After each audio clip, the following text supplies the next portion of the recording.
अस्सलाम वालेकुम। आज हम देखेंगे aromatic hydrocarbons, a very important lecture, और उसका हम देखने वाले हैं इंट्रोडक्शन।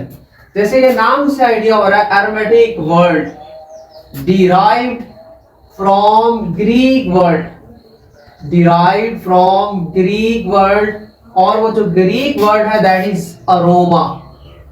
अरोमा और अरोमा मीनिंग फ्रेग्रेंट और फ्रेग्रेंस, खुशबू। तो इसका मतलब ये हुआ, स्टार्ट में ये समझा जाता था कि एरोमेटिक हाइड्रोकार्बन्स वो सारे के सारे कंपाउंड्स हैं जिनमें क्या होती है, फ्रेग्रेंट होती है। और ये वाला जो वर्ड है अरोमा, ऑर्गेनिक केमिस्ट्री में एक स्पेशल क्लास ऑफ कंपाउंड्स के लिए यूज होता था, और उस क्लास का नाम था क्या था, एरोमेटिक हाइड्रोकार्बन स्टार्ट में रखा हुआ था। स्टार्ट में ये कंसीडर किया जाता था कि एरोमेटिक हाइड्रोकार्बन्स वो हैं जिनमें low hydrogen to carbon ratio, low hydrogen to carbon ratio, और you can say low hydrogen to carbon percentage as compare to other hydrocarbons. जैसे हम अल्केन की बात करें CH4, और ऐसे ही हम लोग अल्कीन की बात करें CH2 डबल बॉन्ड CH2। अभी अब देखें इसमें रेशो क्या बनेगी, 1:4, और इसमें 2:4। दो कार्बन है, 4 हाइड्रोजन है, तो सिंपलेस्ट भी बनाए तो 1:2 बन रही है। मतलब क्या, इसमें हमारे पास जो हाइड्रोजन थे वो क्या थे, ज्यादा थे, और कार्बन जो थे वो कम थे। बट एरोमेटिक हाइड्रोकार्बन्स में ये देखा गया, इनमें कार्बन की परसेंटेज जो है वो ज्यादा है, बट हाइड्रोजन की परसेंटेज जो है वो कम है, या कार्बन की परसेंटेज हाइड्रोजन की परसेंटेज के जो है वो क्या है, बराबर है। जैसे हम इसकी एग्जांपल दें तो C6H6, सो जरा देखें 6:6, 1:1, सो जितने कार्बन है उतने ही हाइड्रोजन है। यहाँ हाइड्रोजन की तादाद कम है और कार्बन की तादाद जो है वो है ज्यादा। जब कार्बन की तादाद ज्यादा हो जाएगी तो ये देंगे सूटी फ्लेम। क्या देंगे, सूटी फ्लेम। और सूटी फ्लेम जो है वो किस तरह का होता है, येलो कलर का होता है। तो स्टार्ट में ये कंसीडर कर लिया 100% के सारे एरोमेटिक हाइड्रोकार्बन जो है उनमें फ्रेग्रेंट होती है, खुशबू देते हैं। बट बाद में बहुत जल्द ही ये पता चला कि कुछ एरोमेटिक हाइड्रोकार्बन्स ऐसे भी हैं जो एरोमेटिक हाइड्रोकार्बन्स तो हैं, एरोमेटिक हाइड्रोकार्बन्स तो हैं, बट वो फ्रेग्रेंट नहीं देते, अरोमा नहीं रखते। अरोमा नहीं रखते, इसका मतलब ये क्या है, ऑर्डरलेस है। ये क्या है, ऑर्डरलेस है। और फिर ये भी डिस्कवर्ड हो गया कि कुछ और कंपाउंड्स भी है, बट वो एरोमेटिक हाइड्रोकार्बन्स तो नहीं है, बट वो क्या रखते हैं, अरोमा रखते हैं। तो इसका मतलब ये वाली जो डेफिनेशन जो है वो क्या होगी, गलत होगी, कि सारे के सारे वो कंपाउंड जिनमें फ्रेग्रेंट होती है, खुशबू होती है, वो क्या होते हैं, एरोमेटिक हाइड्रोकार्बन्स होते हैं। क्योंकि कुछ एरोमेटिक हाइड्रोकार्बन्स ऐसे भी है जो ऑर्डरलेस है, और कुछ दूसरे कंपाउंड्स हैं वो एरोमेटिक हाइड्रोकार्बन तो नहीं है, बट उनके पास क्या है, अरोमा है, फ्रेग्रेंट है, ऑर्डर है। सो इसलिए एक न्यू डेफिनेशन निकालेगी एरोमेटिक हाइड्रोकार्बन्स की, वो हम देखते हैं कि एरोमेटिक हाइड्रोकार्बन्स ऐसे कंपाउंड्स होते हैं जिनमें एट लीस्ट 1 बेंजीन रिंग हो, या बेंजीन की तरह का मिलता जुलता उनमें स्ट्रक्चर हो, तो उसे आप लोग क्या नाम देते हैं, एरोमेटिक हाइड्रोकार्बन्स का नाम देते हैं। जिनमें क्या हो, या तो एट लीस्ट 1 बेंजीन रिंग हो, या बेंजीन की रिंग की तरह का एक स्ट्रक्चर हो, उससे मिलता जुलता, तो उसे हम लोग क्या नाम देते हैं, एरोमेटिक हाइड्रोकार्बन्स का नाम देते हैं। जैसे कि नाम से आइडिया है, एरोमेटिक का वर्ड यूज होता है बेंजीन रिंग के लिए, और हाइड्रोकार्बन का मतलब है hydrogen and carbon. For example, this is a structure of benzene, और इसके साथ लगाया हमने CH3, तो ये हमारा क्या बना, टॉलीन।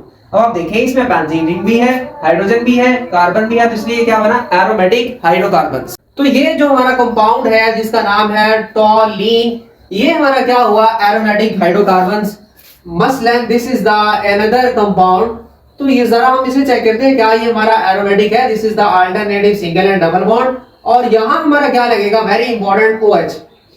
तो आप देखिए क्या ये हमारा एरोमेटिक हाइड्रोकार्बन है, नहीं, ये हमारा क्या है, एरोमेटिक कंपाउंड, क्योंकि इसमें कार्बन और हाइड्रोजन के अलावा एक और एटम आ चुका है, कौन सा, ऑक्सीजन। इसलिए एरोमेटिक तो है बट हाइड्रोकार्बन नहीं है। क्या है, एरोमेटिक कंपाउंड्स है जिसका नाम है फिनोल और कार्बोलिक एसिड, या इसे हम हाइड्रोक्सी बेंजीन का भी नाम देते हैं। एक और बहुत ही इंपॉर्टेंट डेफिनेशन एरोमेटिक हाइड्रोकार्बन की ये निकाली कि जब हम एरोमेटिक हाइड्रोकार्बन की कोई भी डिग्रेडेशन करवाते हैं तो हमें दो तरह के कंपाउंड्स मिलेंगे जब हम उसकी ब्रेकडाउन करवाएंगे एरोमेटिक हाइड्रोकार्बन की। दो तरह के हमें कंपाउंड्स मिलेंगे, या तो हमें मिलेगा बेंजीन, क्या मिलेगा, बेंजीन C6H6, या बेंजीन की तरह का मिलेगा एक और स्ट्रक्चर जिसे बोलेंगे बेंजीन डेरिवेटिव। तो अगर हम बोल रहे हैं कि ये हमारे पास एरोमेटिक हाइड्रोकार्बन है तो चेक करने के लिए हम उसकी डिफिनेशन करवाएंगे।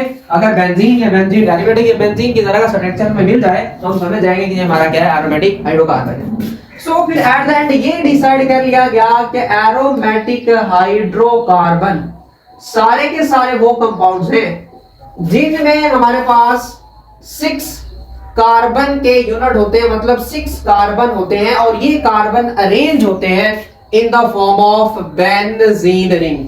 तो बेंजीन रिंग की फॉर्म में, बेंजीन मॉलिक्यूल्स की फॉर्म में अरेंज होते हैं, तो उसे हम लोग नाम क्या देते हैं, एरोमेटिक हाइड्रोकार्बन्स का नाम देते हैं। और इसलिए बेंजीन को कंसीडर कर लिया गया सिंपलेस्ट और parent member aromatic hydrocarbons class का सिंपलेस्ट और पेरेंट मेंबर जो बेंजीन रिंग को जो है वो कंसीडर कर लिया गया बेंजीन को। एक और इंपॉर्टेंट बात ये है कि जो हमारी बेंजीन है उसका स्ट्रक्चर कुछ इस तरीके से बनेगा, वेरी इंपॉर्टेंट। अभी आप देखें इसका मॉलिक्यूलर फार्मूला क्या है, C6H6। तो देखिए इसमें कितने कार्बन है, 6 कार्बन। So 1 2 3 4 5 and 6। फिर हमने क्या लगाने हैं, सिंगल बॉन्ड, फिर alternative single and double bond, double bond, single bond, double bond, single bond, and here will be a double bond. फिर देखिए हाइड्रोजन कितने, 6 हैं, तो एक हाइड्रोजन हमारा इधर आएगा, एक इधर, एक इधर, एक इधर, एक इधर, एक इधर। अब आप देखें इसको आप लोग बिल्कुल ऐसे ही रिप्रेजेंट कर सकते हैं सिंपल फॉर्म में। तो हर कार्बन के लिए आप लोग एक बनाएंगे कॉर्नर, 6 कार्बन है तो 6 कार्बन। सो 1 2 3 4 5 और ये हमारे पास 6 कार्बन बन गए। अब हमने फिर alternative single and double bond लगाना, तो ये हमारा alternative single and double bond वहां बन गया, ऐसे कैसे, तो ऐसे राइट करें चाहे ऐसे राइट करें, तो इस तरह का या इस तरह का, या इसका डेरिवेटिव इसके साथ कोई और ग्रुप लगा हुआ है तो उसे हम लोग क्या नाम देंगे, एरोमेटिक हाइड्रोकार्बन्स का नाम देंगे। और कोई भी एरोमेटिक हाइड्रोकार्बन की स्टडी आपने करनी हो तो वो हमेशा स्टार्ट होगी किसके साथ, बेंजीन के साथ। तो बेंजीन नहीं है, एरोमेटिसिटी नहीं है, तो इसलिए हर जो भी स्टडी है एरोमेटिक हाइड्रोकार्बन्स की स्टार्ट्स विद द बेंजीन। अभी हम कुछ और एग्जांपल्स देखते हैं एरोमेटिक हाइड्रोकार्बन्स की जो हमारी बुक में डिस्कस की हुई है। सो दो हमने देख ली, फेनोल और साथ में टोलिन। तो एक हमने बेंजीन को देख लिया, तो इसमें एक बेंजीन रिंग भी हो सकता है और दो बेंजीन रिंग भी हो सकते हैं। और अगर आप लोग क्या करते हैं, दो बेंजीन रिंग को आपस में मिलाते हैं तो वो भी हमारे क्या हो जाएंगे, एरोमेटिक हाइड्रोकार्बन्स। तो देखिए जरा, एक आपका रिंग ए, दूसरा रिंग ए, और आप देखिए अल्टरनेटिव क्या लगाने वाले हैं इसमें, सिंगल एंड डबल बॉन्ड। तो आपने ये देखिए डबल, सिंगल, डबल, और फिर इधर आपका क्या आएगा, डबल, फिर इधर क्या आएगा आपका डबल, और इधर क्या आएगा आपका डबल आएगा। यहाँ नहीं आएगा क्योंकि कार्बन की 4 वैलेंसीज पड़ी हो, क्योंकि यहाँ कार्बन है तो 1 2 3 4, यहाँ भी कार्बन तो 1 2 3 4, इसलिए यहाँ डबल बॉन्ड नहीं आएगा। तो इसका नाम क्या बनेगा, नेफ्थालीन। तो अभी आप देखिए इसका स्ट्रक्चर किसके साथ मिल रहा है, बेंजीन के साथ, इसलिए हमने इसे नाम क्या दे दिया, एरोमेटिक हाइड्रोकार्बन्स का नाम दे दिया। अब आप देखिए एक और स्ट्रक्चर बड़ा अच्छा सा, this is one benzene ring और here will be alternative single and double bond, और ये हमारा दूसरा बेंजीन रिंग, इसके अंदर भी क्या है, alternative single and double bond. तो जरा देखें, एक आपका बेंजीन रिंग ये, दूसरा बेंजीन रिंग ये, तो क्या बोलेंगे, डाई बेंजीन और बाई बेंजीन। तो आपको पता है जब हमारे पास बेंजीन का मॉलिक्यूलर फार्मूला C6H6, जब इसमें से एक हाइड्रोजन को निकाले तो बाकी क्या होता है, C6H5, जिसका नाम क्या है, फिनाइल, जिसे हम लोग क्या नाम देते हैं, फिनाइल का, या हम लोग क्या नाम देते हैं, एराइल का। तो एक फिनाइल ये, दूसरा फिनाइल ये, इसलिए हमने इसे नाम क्या दिया, बाईफिनाइल का।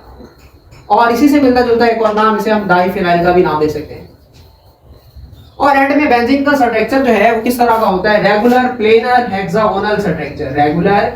रेगुलर है बिल्कुल, ओके, और प्लेनर है, एक ही प्लेन में, और कितने कार्बन है, 6 कार्बन है, 6 कार्बन है, तो इसलिए क्या सा स्ट्रक्चर बनेगा, hexagonal structure. So regular, planar, hexagonal structure जिसमें भी होगा alternate single and double bond होगा, तो उसे हम लोग नाम क्या देंगे, एरोमेटिक हाइड्रोकार्बन्स का नाम देते हैं। तो एक रूल आपने और याद रखना जो हमारे सिलेबस में तो नहीं है बट याद करना बहुत जरूरी है, जिसमें हम लोग हक्कल रूल का नाम देते हैं। सेकंड ईयर के सिलेबस में तो नहीं है, उसके टेक्स्ट बुक में नहीं है, बट हम देखेंगे फिर भी शॉर्ट सा उसका इंट्रोडक्शन। और वो रूल है हमारा हक्कल रूल। हक्कल रूल तो इस रूल के अकॉर्डिंग एरोमेटिक हाइड्रोकार्बन वो होता है जो प्लेनर हो, alternative single and double bond हो, कॉन्जुगेशन हो उसमें, और रिंग की फॉर्म में हो, और इस रूल को फॉलो करता हो 4n+2 is equal to number of carbon atoms. अभी फॉर एग्जांपल हमने केस देखा बेंजीन का, तो उसका स्ट्रक्चर कुछ ही था, तो हम उस पर अप्लाई करके देखते हैं ये रूल को, क्या ये इस रूल के अकॉर्डिंग एरोमेटिक है। तो अब देखें 4n, तो हमने यहाँ n6 की वैल्यू निकालनी है, +2 कार्बन एटम, इसमें कितने हैं 6 कार्बन है, तो 6 कार्बन एटम, तो इसका आंसर निकाले जरा, 6 - 2, so 4n is equal to 4, 6 - 2 answer is 4, so 4/4, so n is equal to 1। तो इसका मतलब ये हुआ अगर हमारे पास यहाँ एक कंप्लीट डिजिट आ जाता है नॉट इन फ्रैक्शंस, तो हम समझेंगे कि वो हमारा जो कंपाउंड है वो हमारा एरोमेटिक हाइड्रोकार्बन है। अभी आप देखें एक और, तो ये मैं सिंपलेस्ट राइट कर रहा हूँ, तो हम इसे चेक करना है क्या हमारा ये एरोमेटिक है या नहीं। तो ये वाला रूल अप्लाई करें, 4n+2 is equal to number of carbon atoms, 4n+2 और कार्बन एटम इसमें कितने 1 2 3 है, तो 4n+2 इज इक्वल टू 3 - 2, तो ये हमारा +2 उधर जाके क्या हो जाएगा -2, सो 3 - 2 आंसर इज 1, सो 4n। तो अब देखें n की वैल्यू निकालें, तो n इज इक्वल टू 1 और 4। अब देखिए हमारे कंप्लीट डिजिट नहीं आ रहा, कंप्लीट इंटीजर नहीं आ रहा, बल्कि बड़े में आ रहा है, फ्रैक्शन में आंसर आ रहा है, तो इसलिए हमारा एरोमेटिक हाइड्रोकार्बन नहीं है। तो इस रूल को भी आपने सिंपल जो है वो क्या रखना है, याद रखना है। और इससे नेक्स्ट लेक्चर में हम लोग देखेंगे एरोमेटिक हाइड्रोकार्बन्स की classification. So stay connected with your खूबसूरत सा चैनल इल्म डॉट।